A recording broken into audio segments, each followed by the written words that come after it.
خطبہ جمعہ کے دوران درمیان میں دعا مانگنا کیسا ہے؟ جائز ہے، لیکن اس کے شرائط ہے، نہ ہاتھ اٹھائیں نہ زبان چلائیں، کیونکہ حدیث پاک میں ہے اذا خرج الامام فلا صلاۃ ولا کلام۔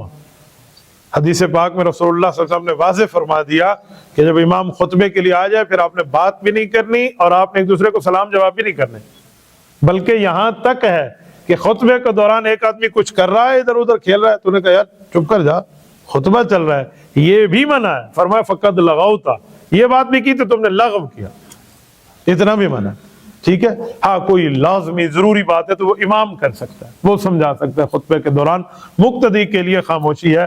ہاں دل میں آپ دعا مانگیں، دل میں دعا کرنے سے اللہ آپ کو منع نہیں کرتے۔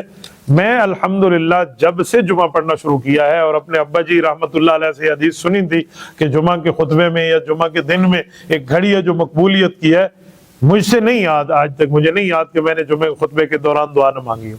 میں مانگتا ہوں الحمدللہ۔ تو مانگنے کا انداز ہوتے ہیں، آپ اس انداز سے مانگیں، یوں نہیں آپ ہاتھ اٹھا کے اس وقت شروع ہو جائیں تو وہ خطبہ 2 رکعت کے قائم مقام ہے تو وہ ٹھیک نہیں ہوگا۔